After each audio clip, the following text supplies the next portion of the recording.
दोस्तों, जब भी बात आती है अपने पैसे को मैनेज करने की, तो हम में से ज्यादातर लोगों का दिमाग घूमने लगता है। आंखों के सामने एक ऐसी दीवार आकर खड़ी हो जाती है कि उसके पार कुछ भी देखना इम्पॉसिबल सा लगने लगता है। बस यही वह जगह है जहां पर हम मात खा जाते हैं और जीवन भर पैसा कमाने के बाद भी हमें समझ ही नहीं आता आखिर ये पैसा गया तो गया कहाँ।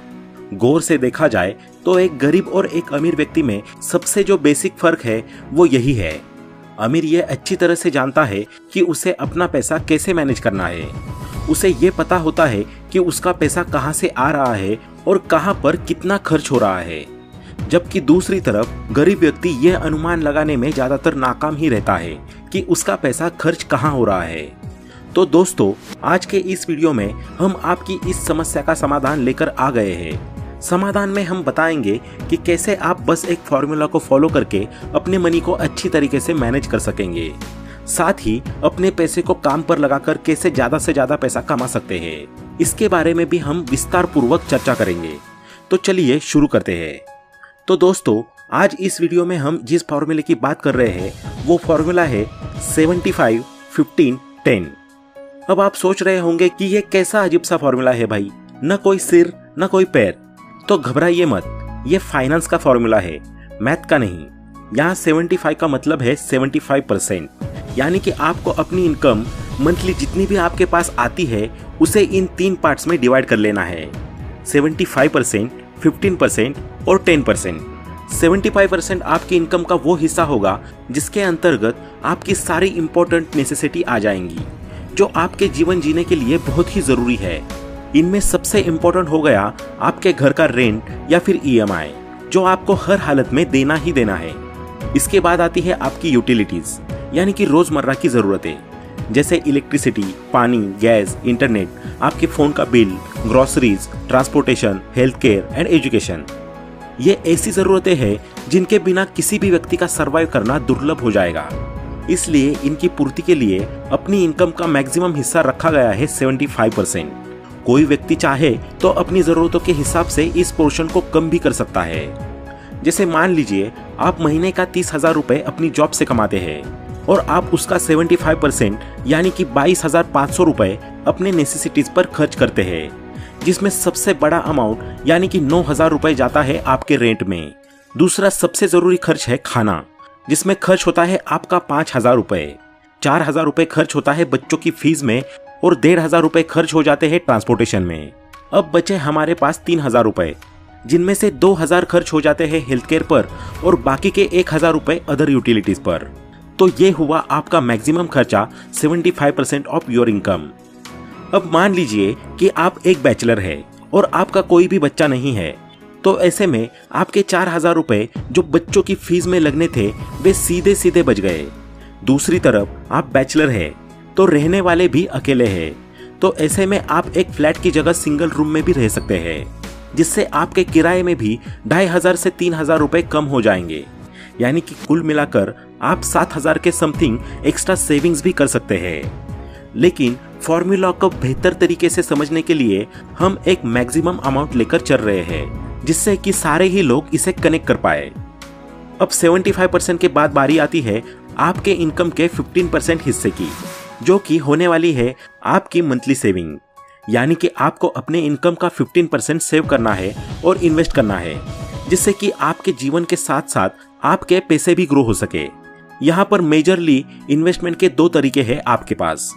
सबसे पहला तरीका है कि आपको अपने लिए एक इमरजेंसी फंड बनाना होगा, जिसके अंतर्गत आपको 15% में से 3 से 5% रुपया हर महीने रखना होगा।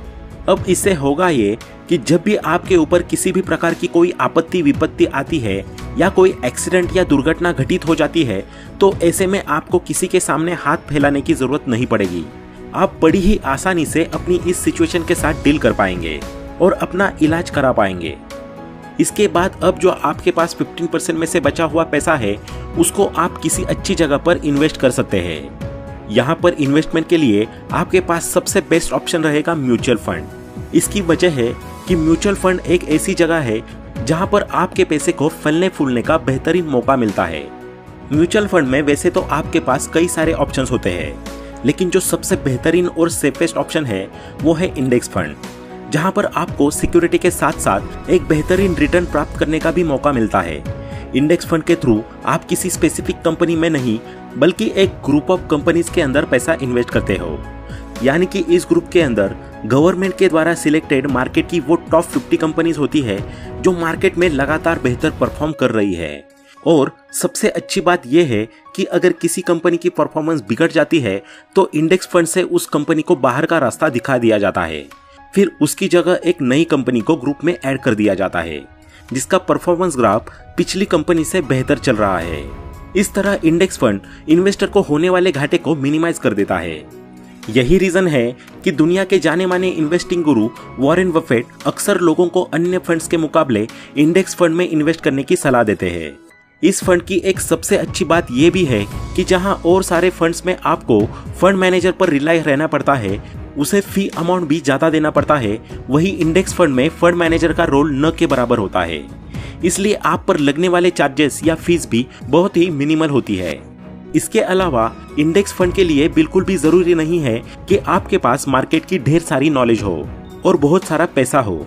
आप इंडेक्स फंड में बिना कुछ जाने अपने घर से ही मोबाइल ऐप के थ्रू 500 रुपए जैसा छोटा अमाउंट भी इन्वेस्ट कर सकते हैं। और अगर आप अपने इस फिक्स्ड अमाउंट की SIP कर लेते हैं तब तो फिर आपको किसी फंड मैनेजर या किसी बैंक के चक्कर काटने की जरूरत नहीं है, क्योंकि हर महीने जो भी अमाउंट आपने फिक्स कर रखा है वो ऑटोमेटिकली आपके अकाउंट से डिडक्ट होकर इंडेक्स फंड में इन्वेस्ट हो जाया करेगा।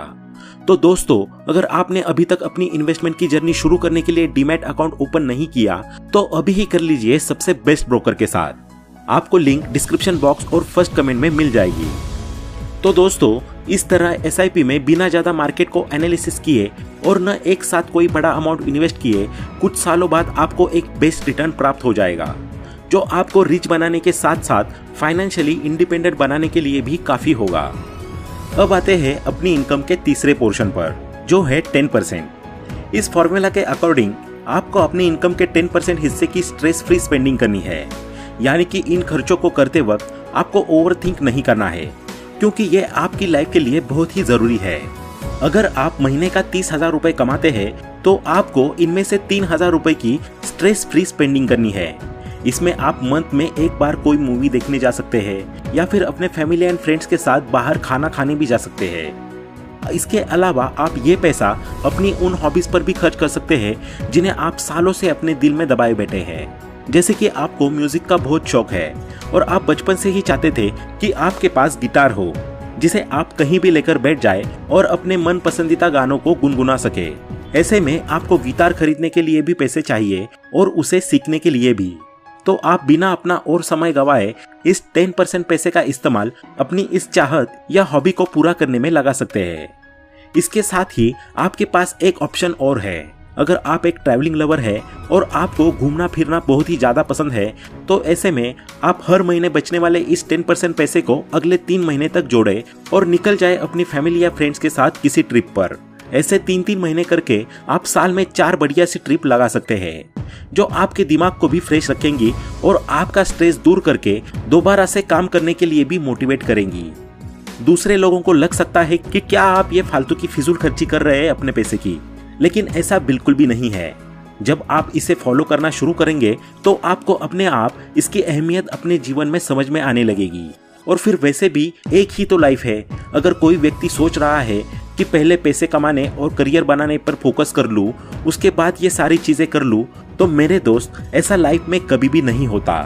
पैसे कमाने में इंसान का पूरा जीवन निकल जाता है और देखते ही देखते उसका बुढ़ापा आ जाता है, जिसमें उसका घूमना तो छोड़िए, वो ठीक से चल ले, यही बहुत है। यही वजह है कि दुनिया के ज्यादातर अमीर लोग इस फॉर्मूले को फॉलो करते हैं। तभी तो एक तरफ उनका करियर और पैसा भी काम कर रहा होता है और साथ ही साथ वो अपनी जवानी और अपनी लाइफ को भी खुलकर एंजॉय कर रहे होते हैं, वो भी बिना किसी टेंशन के। 75-15-10 रूल को फॉलो करने के लिए सबसे बेहतर है कि आप गूगल या एक्सेल शीट का यूज करें, क्योंकि यहाँ पर आपको आपकी इनकम और एक्सपेंसेस का डिवीजन करने में बड़ी ही आसानी होगी। आप हर महीने के अपने खर्चों को देख भी पाएंगे और साथ ही उनको अच्छी तरीके से एनालाइज भी कर पाएंगे। वहीं दूसरी ओर अगर आप एक ऐसे पर्सन है जो बिल्कुल भी टेक्निकल फ्रेंडली नहीं है, एक्सेल तो छोड़िए, आपको बेसिक कंप्यूटर भी नहीं आता, तो ऐसे में आपको चाहिए कि आप अपने पास नोटबुक और पेन हमेशा रखें। एक्सेल गूगल शीट की तरह नोटबुक के पन्नों पर रो और कॉलम्स बना ले, ताकि बड़ी ही आसानी से आप अपने खर्चों और इनकम का डिवीजन कर पाए, क्योंकि तभी आपके लिए पॉसिबल होगा कि आप 75-15-10 रूल को ईमानदारी के साथ फॉलो कर पाए और आने वाले समय में अपनी इनकम का कुछ % हिस्सा इन्वेस्ट करके उससे बेहतरीन रिटर्न गेन कर पाए। एनालाइज करने के बाद हर महीने जब लॉन्ग टर्म के लिए पैसा इन्वेस्ट किया जाएगा तो कंपाउंडिंग को भी टाइम मिलेगा कि वो अपना जलवा या जादू अच्छे तरीके से दिखा पाए। कंपाउंडिंग के दम पर ही तो आज दुनिया के 1% लोग हर जगह राज कर रहे हैं। 75-15-10 फॉर्मूला को अपनाकर ही तो ये सभी सुपर रिच बने हुए हैं। इसलिए आप भी इस फॉर्मूला को अपने जीवन का हिस्सा बनाएं और आने वाले समय में इस 1% का हिस्सा बनकर दिखाएं। तो दोस्तों, आज के लिए बस इतना ही। आशा करते हैं कि आपको इस वीडियो से काफी कुछ सीखने को मिला होगा। अगर आपको ये वीडियो पसंद आई हो तो वीडियो को लाइक करें, अपने दोस्तों के साथ शेयर करें और ऐसे ही वैल्यूएबल वीडियोस को देखने के लिए चैनल को सब्सक्राइब करना ना भूलें। Thanks for watching.